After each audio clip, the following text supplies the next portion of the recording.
Ladies and gentlemen, good day and welcome to Vascon Engineers Limited Q3 and 9 months FY26 earnings conference call.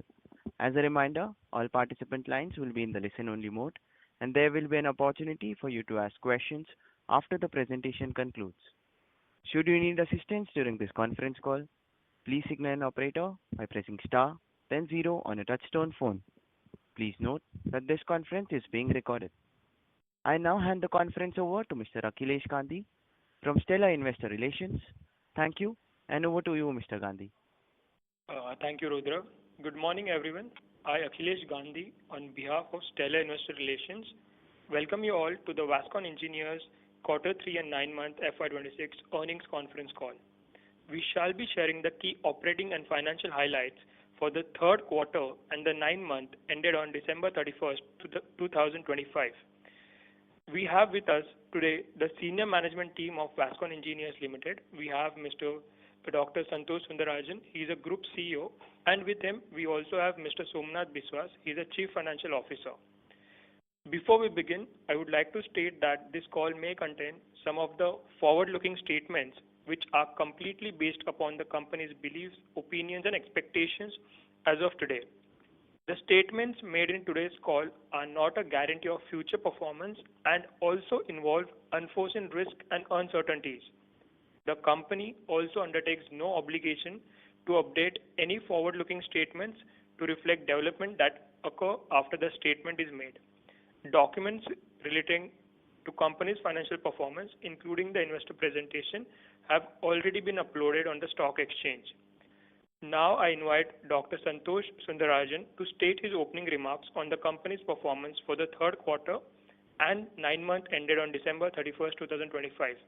Post that, we will open the floor for the question and answer session. Thank you, and over to you, sir. Thank you. Good morning, everyone. This year is especially meaningful for us at Vascon as we complete 40 years of our journey. Under the theme 40 Saal Bemisal, we are proud to celebrate 4 decades of trust, execution excellence, and enduring relationships with our clients, partners, lenders, and stakeholders. This milestone reflects not just the scale and diversity of projects we have delivered over the years, but also the strong values, discipline, and credibility that have guided our growth. I warmly welcome you all to the earnings conference call of Vascon Engineers for the third quarter and 9 months ended December 31st, 2025. Thank you for taking the time to join us.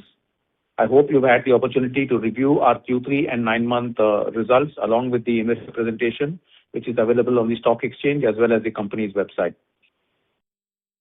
During Q3 FY26, EPC revenues were lower primarily due to the impact of election in Bihar state and delays in receiving approvals in a couple of projects, which has temporarily slowed execution. These are largely timing-related issues, and we expect execution to normalize as approvals are received and on-ground activity resumes.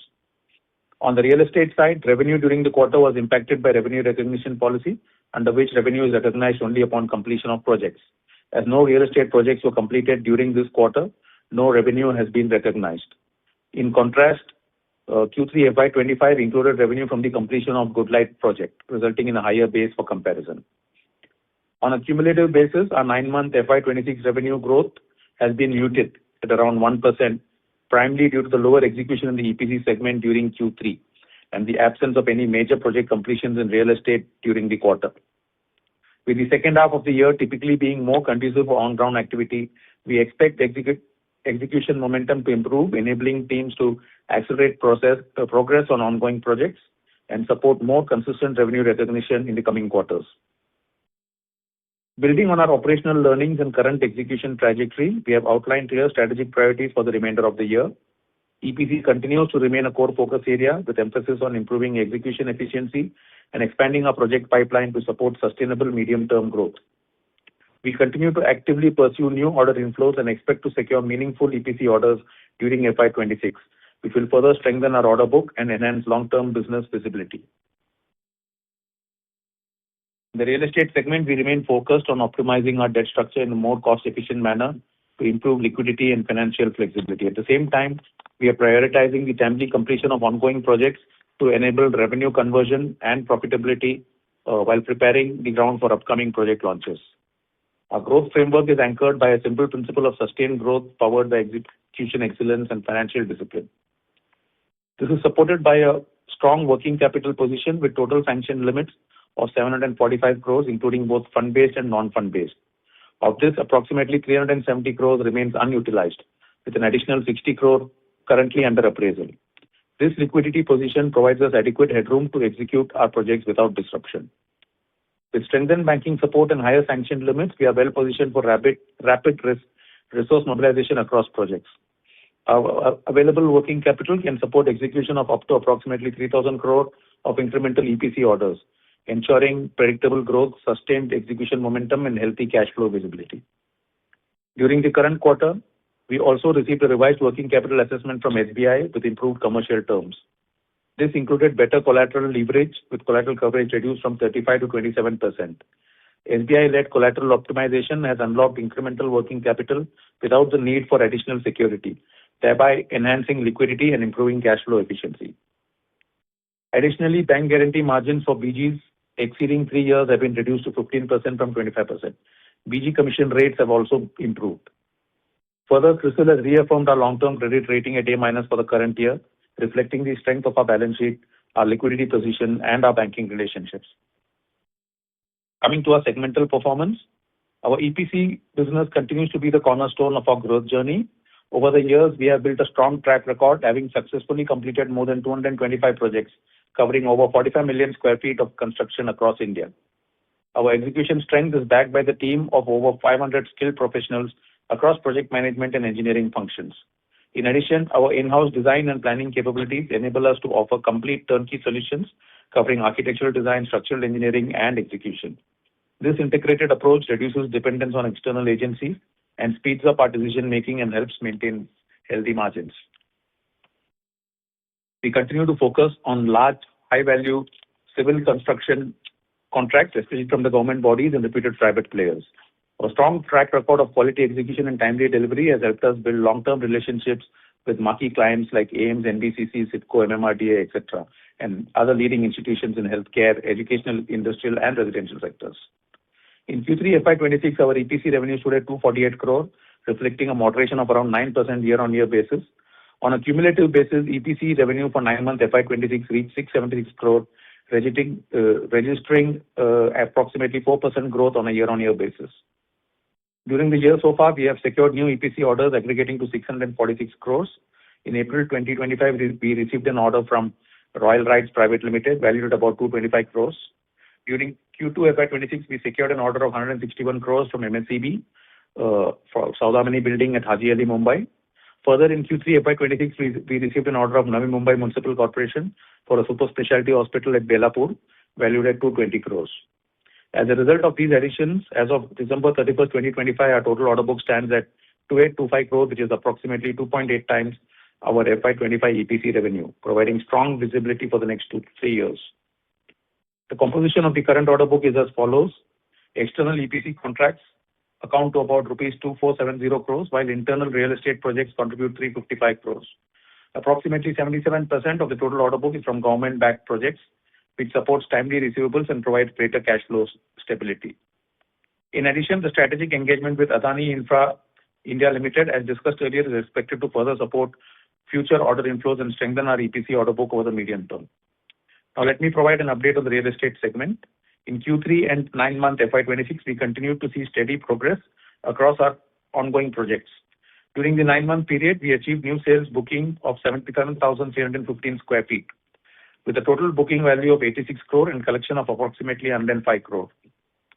While these sales will be reflected in the financial statements in line with revenue recognition norms, operational activity across the projects remains steady. We currently have 4 real estate projects under active development, the total saleable area of 0.78 million square feet, of which 0.65 million square feet is attributable to Vascon.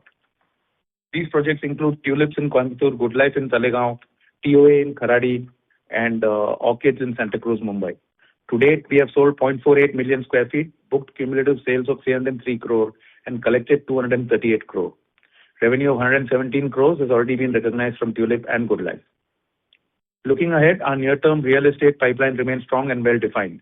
It includes a joint venture residential project in Powai, Mumbai, the Prakash Housing Society redevelopment, for which all the approvals have been received and construction is expected to commence in Q1 FY27. Tower of Future, which is a commercial project in Baner, where the approvals are currently under process, and the 4-acre high-density housing Ajanta real estate development is also at a planning stage. Collectively, these projects represent a total developmental potential of approximately 1.94 million square feet, with an expected gross sales value of 2360 crore. Of this, 0.82 million square feet of saleable area and 1,110 crores of revenue would be attributable to Vascon. With steady progress across ongoing projects and a robust pipeline in place, we expect the real estate segment to contribute in a more consistent manner over the coming periods. Coming to the financial performance of the company in Q3 FY26. The company reported a consolidated total income of 254 crore in Q3 FY26, reflecting a year-on-year decline of approximately 15% compared to 298 crore in Q3 FY28. This is in line with the factors which have been outlined earlier. EBITDA for the quarter stood at 17 crore compared to 24 crore in the corresponding period last year. EPC EBITDA margins remained stable at around 10%. Overall, EBITDA was impacted by the lower revenues during the quarter, along with higher marketing expenses incurred in connection with new real estate launches. Profit after tax stood at 9 crore in Q3 FY26 as compared to 76 crore in FY25, reflecting a decline of 88% on absolute basis. This higher profit in Q3 FY25 was primarily on account of an exceptional gain of 75 crores arising from the sale of GMP. Excluding this exceptional item, the underlying profitability remains aligned with operational performance. Coming to 9-month performance, the company reported a consolidated total income of 725 crores for 9-month FY26 as compared to 698 crores for the corresponding period last year. EBITDA for the 9-month period, excluding profit from sale of asset hotels, stood at 53 crores as against 58 crores in the corresponding period last year. The EBITDA margin for the 9 months stood at 9% for the EPC segment. Profit after tax for the 9 months stood at 43 crores compared to 93 crores last year, reflecting a decline of 55%. The higher profit margin in the previous year was primarily due to the sale of GMP Technical Solutions. To conclude, while revenue during the quarter was impacted by these timing-related factors, our execution environment is improving. With a strong EPC order book, a healthy project pipeline, and a strengthened balance sheet, we are well positioned for the next phase of growth. As execution momentum builds across projects, we remain confident in delivering sustained progress and enhancing long-term value for our stakeholders. With that, we now welcome your questions. Thank you. Thank you very much. We will now begin the question and answer session. Anyone who wishes to ask a question may press star and one on the touchtone telephone. If you wish to remove yourself from the question queue, you may press star and two. Participants are requested to use handsets while asking a question. Ladies and gentlemen, we will wait for a moment while the question queue assembles.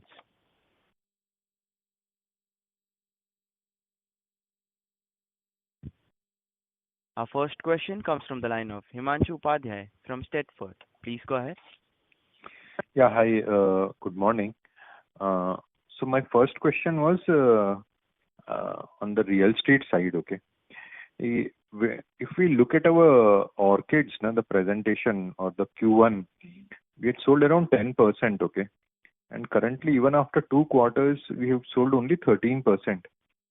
And why the velocity is so slow in that project, and what can we do about it? Because the markets seems to be good, so where are we stuck up there? Also, where did we lack?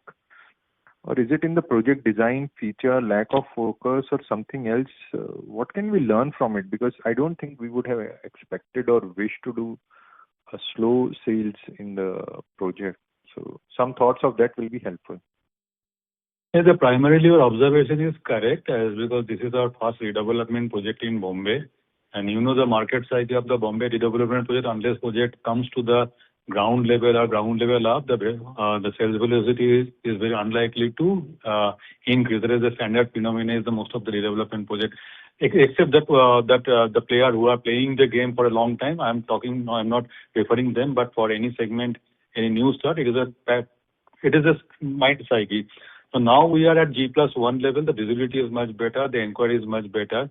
And technically, as per the registration and booking is concerned, it is showing 10% to 13%.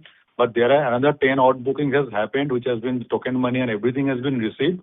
But the documentation process is on. Unless it is being done, we cannot reflect it. Once this will be reflected, then 10 will be converted into 20, 25 kind of things. More than 25, actually. More than 25, but yes, apparently as of now, since cell velocity was low due to this visibility and the ground level movement and all these things, but now since the movement is G+1 by G+2, good amount of inquiry is happening. The velocity of inquiry is increased substantially, and we are expected a good conversion on or before Gudi Parva. And to answer your question on the design, no, I think all customers that have visited site have in fact expressed a lot of happiness on the features of the design, the facilities that are being provided even with the limited space that we have. So we are very confident of our design and quality of the product. That is not under question. Also, we have strategized that, as Somnath said, we have about 10, 12 bookings which are not reflecting as we haven't done the registrations. These cash flows are available to keep the project going. So once we are about 25% sold, we do not even want to be slashing prices. So since it's a small project and our inventory is small, we are not unduly worried about the slower velocity. If we had more inventory and, slightly bigger projects, yes, I agree with you, we would have to take certain measures, including reducing the price a little bit if need be to ensure velocity is on. At this point of time, we accept it slow, but it's known to us and it doesn't worry us too much at this point of time. Okay. And one more thing, I was going through our credit rating rationale, which has got renewed in the month of Jan 26. Okay. It states that the debt under real estate had risen to 147 crore as of FY25 and from 88 crores at the end of FY24. Currently, what would be the debt on the real estate side of the business? And also, it says the rating rationale, okay, or it says that liquidation of long stuck inventory in real estate segment is a key monitorable, okay. And it says that the value of unsold inventory is rupees 320 crore as of March 2025. Can you give some thoughts on that? And also, what is the debt level on the real estate side of the business as of now? So the real estate side business, the debt level is once again in the range of 150 to 160 crore kind of things, and which is very inevitable. It is likely to happen if you compare the debt level of 24 or 80 odd crores. So at a point of time, everybody is aware that we are supposed to raise almost 100 crore through QIP, 125 crore from QIP, out of which 100 crore was earmarked for the real estate.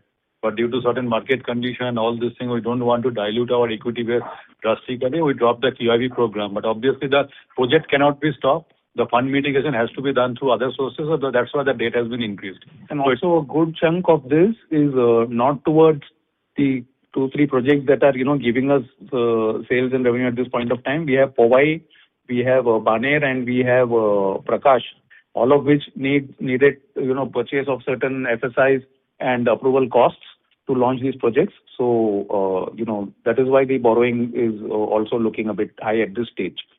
And the second part, yes, the rating agency, there is a very standard phenomena for rating agency for our real estate project that sales velocity and inventory dilution has to be monitored.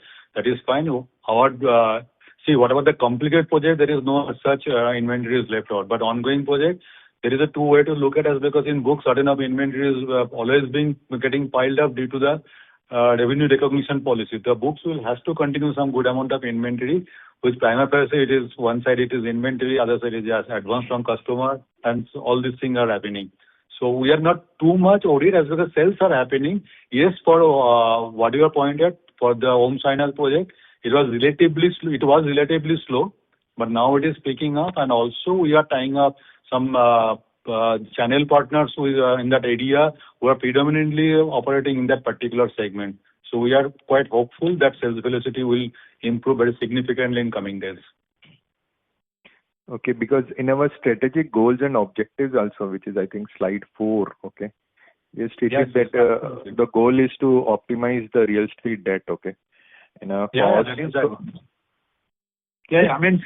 when we say optimize, doesn't mean we will not borrow. Let me be very clear on the real estate side. There are various options available for us.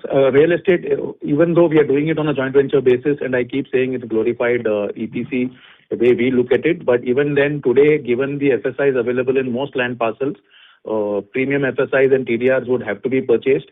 So even if we get the one FSI land coming from a landowner or a redevelopment from the society, the balance exploitability on the land has to be purchased by us. So there is an investment always needed. In possible cases where we are able to get private equity in or underwrite certain inventory in advance at a subsidized rate and get equity in, we always explore that option.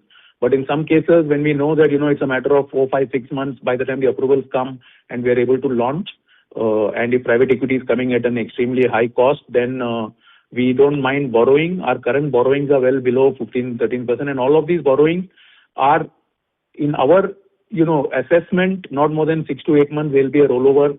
These borrowings will remain as we continue to grow our our real estate book, because if one project gets launched and starts giving us cash flows and revenues, another project would want to be launched, and we would need to.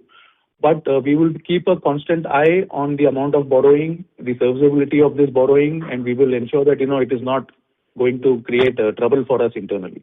And if you look at that slide 4 of that our presentation, we are talking about the optimization of debt in a most cost-effective manner. So the meaning is that there are a couple of debts initial level which has been taken at higher cost, and we are gradually converting into the lower cost. So cost optimization is the first step to happen. And then obviously the debt optimization, the debt as long as we want to grow the real estate, debt will keep coming, keep going. That will keep on happening. But cost optimization is the priority to get it done. So it has to be cost effective in terms of the interest rate is concerned. Okay, and one last question here on that side. This Vascon Good Life is nearly now 8 years old, okay, and we are at phase 1. Any views on when can we complete that project and sales, and do we plan to launch phase 2, or I think it will take more time for us to launch phase 2? As of now, we don't have any plan to launch phase 2, as because that segment, this typically affordable segment, has its own challenge. At a point of time, 2015, 16, all these things, there is some PMI scheme, there is some kind of movement happen, but that movement is not a very conclusive, a very, very high energy movement is there. So to making a sale of this small segment and all these things, the effort, time, energy is equal as compared to the mid segment and higher mid segment. So phase 2 is very unlikely to get launched, but obviously the land available in the phase 2 has to be monetized in most effective manner. That we are working, but not through it, may not be through the affordable segment. Yeah. Okay. So we are looking at other options possible, hotels or commercial. I mean, whatever option is possible on the balance land, we are open to it rather than sticking to our plan of doing affordable housing on the entire project. And whatever phase 1, it is handed over. Majorly has been sold. Some inventory strategically we kept on hold, as because there is some strategic issue also. One, there is a lot of industries coming over there, so there is a good amount of rental demand. So big amount of inventory has been rented out, and at the same time, this same inventory is acting as a collateral for our EPC segment bank guarantee limit. So any working capital limit needs some collateral. So that is being used as a collateral. Thanks. I will join back in the queue for further queries. Yeah, thank you. Thank you. Our next question comes from the line of Siddesh from PL Capital. Please go ahead. Hi, sir. Thank you for the opportunity. Am I audible? Yes. Yes, sir, you are. So mainly on a few projects like Kaushambi Medical and Vedanta Barmer appear to be largely completed, yet revenue of around 35 and 39 crore remains unrecognized. Could you clarify whether these pending amounts are due to any residual work or milestone-related formalities, or mainly because of delays in certification or payment from client or government side? Hey, the Vedanta, there is still some work has to be done. Almost 30 odd crores work has to be completed. So there is certain XYZ reason which we are discussing within the Vedanta top management also.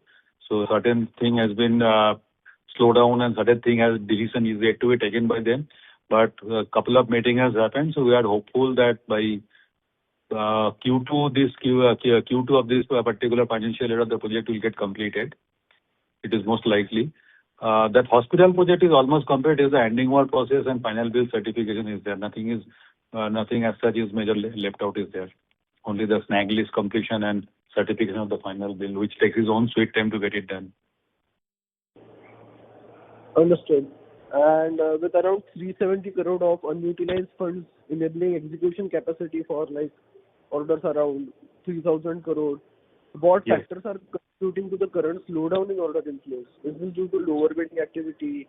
No, this has been recent. This is best. So this is based upon all the recent tie-up has happened with HDFC, then IDBI, and realignment of this SBI working capital limit. So that's why 370 crore limit has now made available with us, which can be utilized, and that will be a good boost to back the order. Rest, Mr. Santosh will. Yeah, I mean, the things, I agree with you, they're not links. I mean, currently we have 370 crore untied.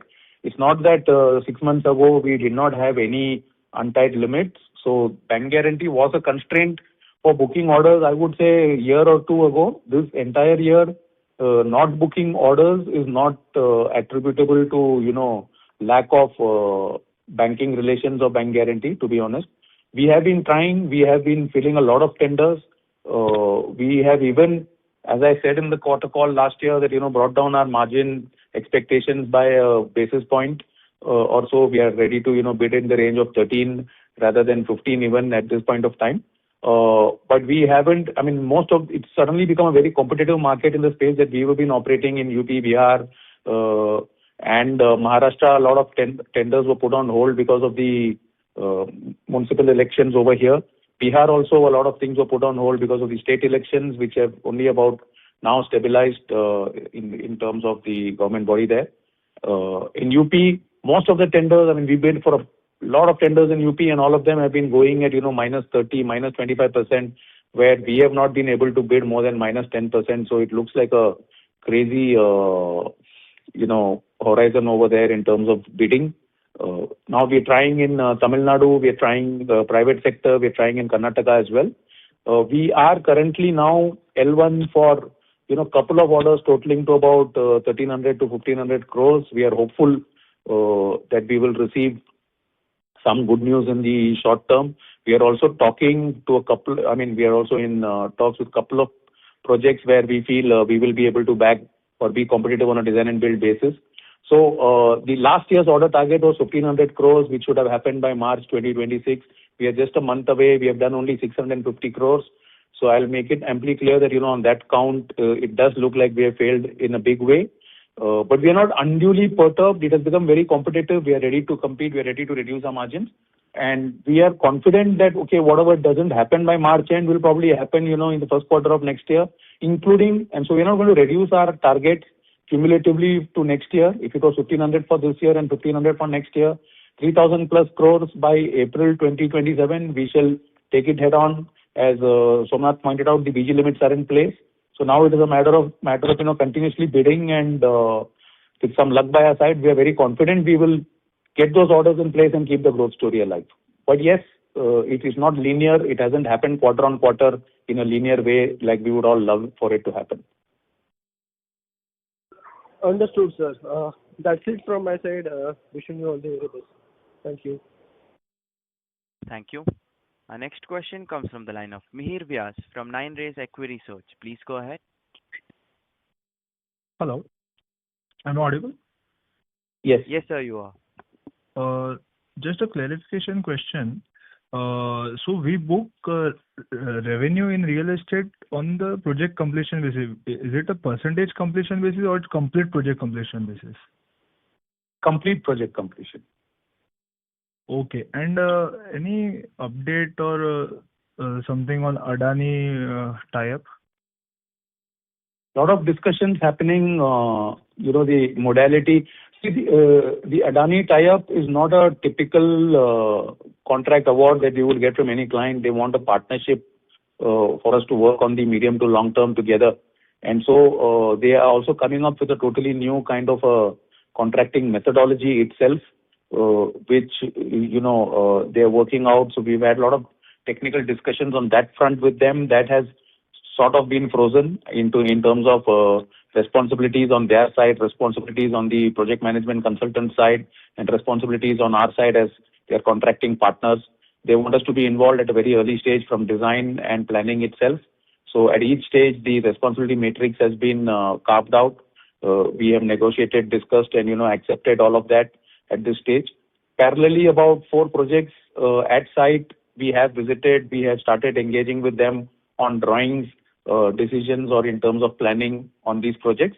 But it does, having said that, it does look to me that, finally, in terms of receiving a concrete order for a particular project and starting revenue, it still looks, at least 6 months away. So I don't see any revenue translating out of this in the next 2 quarters for us. Okay, sir. But once it starts, we're very positive on this because there's a huge amount of work that they are talking about. And once the ball starts rolling and, 1 or 2 projects get their approval and we start construction, from there on, it will be quarter on quarter, just incremental effect going to the next 2-3 years. Okay, sir. And any update on the Thane land parcel? No, nothing. The strategy remains the same. We are working on accumulating 25 acres road touch so that we can try and monetize it. And the corridor from the government will take away another 40 acres. We've said this over the last 2 calls as well. I think the status remains there. So, sir, what you were suggesting before in the earlier call that you're trying to procure more land from the other individuals involved in the area. Is it improving? Are you able to procure it? It takes its own sweet time. Actually, the first target is to make 25 acres contiguous, which is road touch. So out of which almost 17-18 acres are with us, and another 6-7 acre tie-up is going on. So it is happening at the different level of negotiation. And to crack the deal and to get everything converted, to verify all the document, it takes its own sweet time. But our team is very much on to make it contiguous to 25 acres. So, but no as such remarkable. Mindu said there is no as such movement has happened which is in position to be announced. The movement is going on significantly, but still it is to be converted something to make some announcements. Thank you, sir. Thank you for your time. Thank you. Our next question comes from the line of Rishabh Dugad from Finnovate Financial. Please go ahead. Thanks for the opportunity. First of all, congratulations on completing 40 years for the company. Thank you.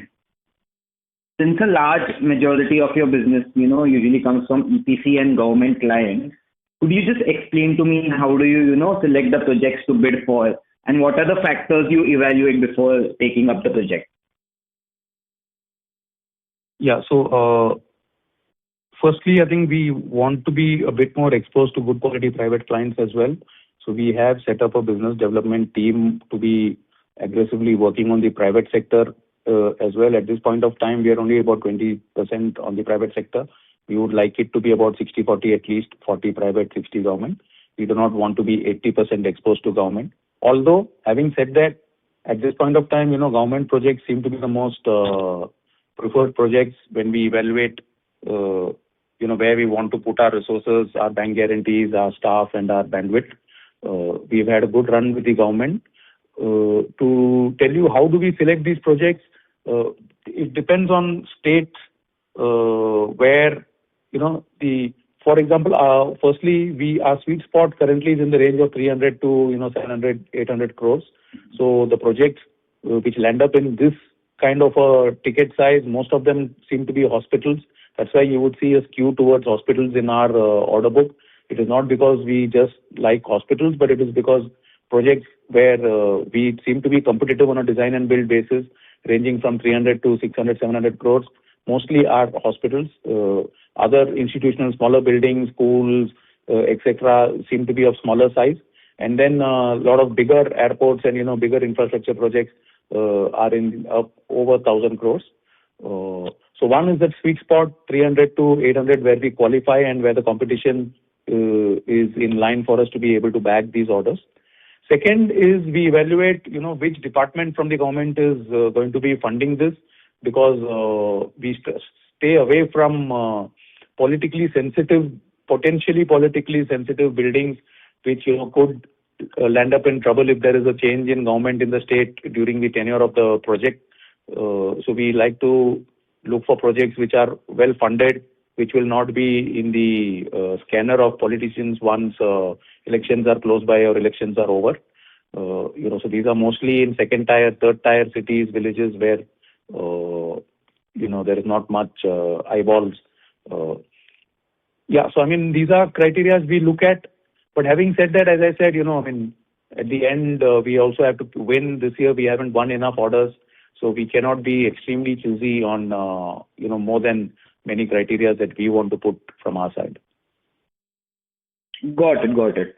So my next question is in line of the EPS and government projects only. I just wanted to understand how the payment terms work for these projects, and are there any delayed receivables in these following projects and the trajectory of those receivables?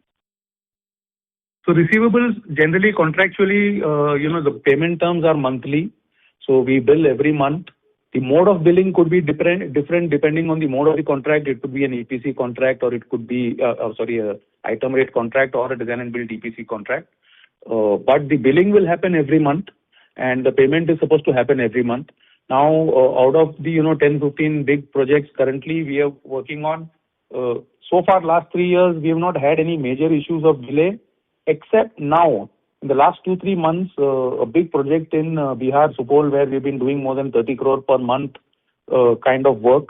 That due to Bihar elections, from before Bihar elections till now, our payments have been stuck, and we only received a small portion of what we should have received.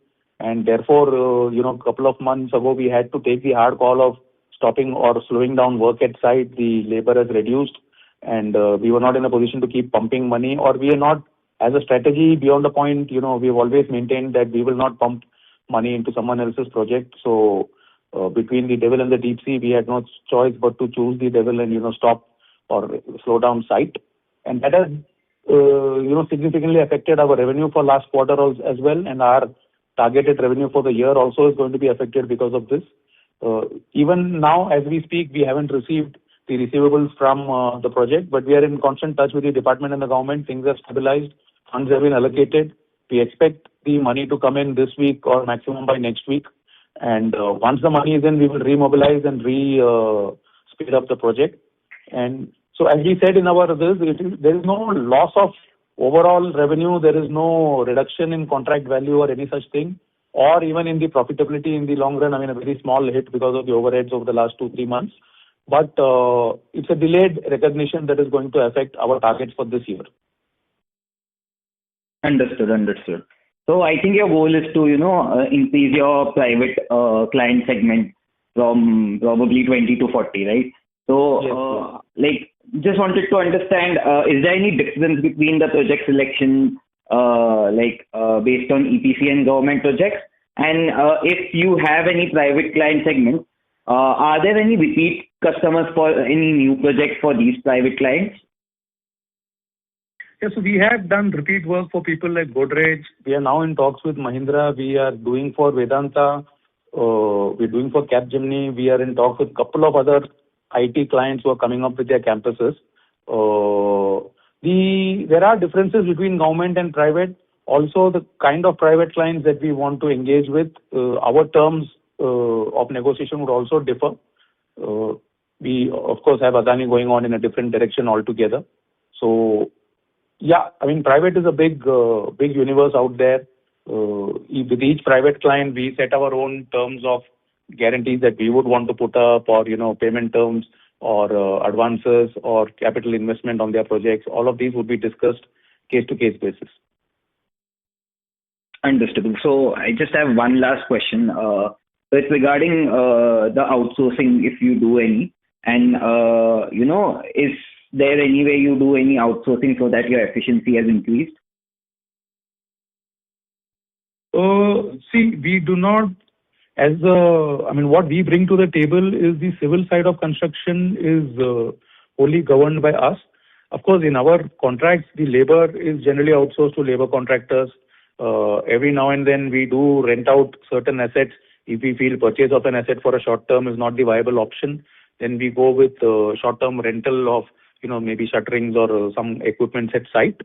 But for the civil works, other than this, we control the entire process. We will not outsource it as a subcontract to someone.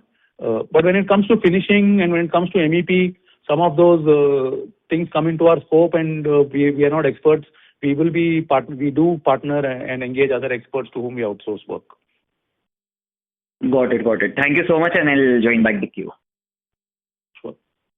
Thank you. Participants who wish to ask a question may press star and one on the touchtone telephone. Our next question comes from the line of Kanishk Shah from SK Capital. Please go ahead.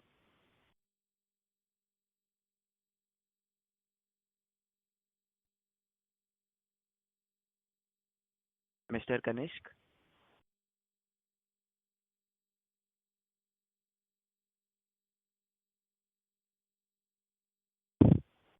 As there's no response, we move to the next question. Our next question comes from the line of Himanshu Upadhyay from Steadford. Please go ahead. Yeah, hi. I had one or two more questions. The first one is related to Royal Rights, Goa. We have not seen much progress. Means if we look at the Q1 release, the size of the order, what was there and what is currently pending also at the end of Q3. So what is the progress on that? And means are we going full-fledged, or it will take some more time to go full-fledged on that project? Yes, it has not started at all at site, and we do not see it starting for the next quarter as well. In fact, almost 6 months, because we are dependent. Our part of the contract is dependent on certain approvals that our client and has to obtain from the government. It's a ropeway project. We only have a small proportion of the overall project which the client is handling, and he hasn't yet managed to get certain approvals to start the construction at site. So I do not know at this point of time when it will start, but it doesn't look like this quarter. In the next 3 months, we will be getting revenues from that project as well. And secondly, related to this Adani project, or not project, but when the initial press release came, it was a strategic tie-up or 5-year strategic alliance for 3 land parcels or 3 projects nearing 13 million square feet in Mumbai. So the discussions and the things which are happening are now happening beyond those also, or for those this 13 million square feet which was initially thought of, that has been finalized. So can you give some thoughts on that? Means what is the progress on that initial 13 million square feet which was identified in Mumbai, and where are we? So see, initially you're right, they did speak to us about 3 big parcels in Mumbai that they have, which, the parcels that they have and the capex plan and the execution, including something like Dharavi.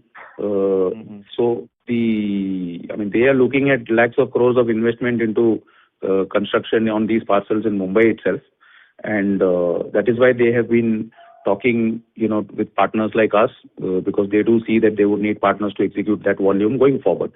Now, initially at the MOU stage, they had to put in some number, and they did talk about what you did mention about 3 projects and, so many million square feet or and this. But before those, see, these are massive projects. These would have, we have seen all these parcels. They have taken us, they have shown the intent or the master plan in these projects. Each of them is at a different stage of approval. Some of them very nascent. Actually, there are a lot of trees in some of these parcels. Dharavi, is a complicated, parcel by itself. So while Adani works on getting these approvals and launching these massive projects, in the meantime, they have started engaging with us on other reasonably smaller, smaller by their scale, quite big by our scale projects in Mumbai, in Ghatkopar, and also, in some other cities they are talking to us. They have a lot of airport site developments happening in other cities by the airports that they have got awarded to manage.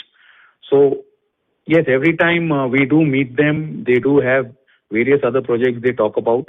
We are engaging on 4 or 5 at a very design stage at this point of time, and these 4 are not the bigger ones that are to come, which were originally discussed. So these are beyond that. And the originally discussed one, do you expect we can have some progress in FY27, or means first half of FY27 now at least, or it may take more time in those initial 3 projects? Actually, see, I find it very difficult to answer this, to be honest, because one, I mean, what is the priority at Adani, and when are they wanting to get the approvals and launch these projects? Because the horizon that they have and what we've seen is massive. So which ones do they want to launch first? How do they want to move about? What is their internal strategy quarter on quarter? Is something which we are not privy to, and it will be second guessing ourselves to say when these projects will start. As I said, there are trees on these parcels, which means from a real estate angle, from our experience, we know that if the trees are still there, and then you have to get tree cutting approval and then environmental approval and then plan approval and start. Even if you're an Adani, I mean, 6 to 8 months is the minimum timeline, to start any of these. But whether they are actively working on it to start in 6 to 8 months, or whether it will go to 12, 14 months, I would not be able to second guess. But having said that, there are other projects. That's why I said the good part is that they're talking to us on so many other projects that I do foresee revenue definitely starting on this or that in the next financial year for sure. Okay. Thanks, and I appreciate your frankness and clear communication which you do with us as shareholders. Thanks. I really appreciate that. Thank you. Thank you. Anyone who wishes to ask a question may press star and one on the touchtone telephone. Our next question comes from the line of Kanishk Shah from SK Capital. Please go ahead. Thank you for this opportunity. In the previous call, the management said that an FY26 EPC revenue target around 1,200 crore, along with an EBITDA margin of aspiration of 10% to 12%, right? And also they guided for FY27 EPC revenues of around 1,400 crore plus. So as of Q3, the company has executed about 720 crore of EPC revenue compared to roughly 1,080 crore approx achieved in the previous year. So that indicates around 300 crore is required to reach the last year's revenue level, and an additional 150, 200 crores to meet the FY26 growth target. So in this context, can you please share the management's current perspective, the achievability of the revenue and margin targets, considering the execution process so far and prevailing competitive bidding environment?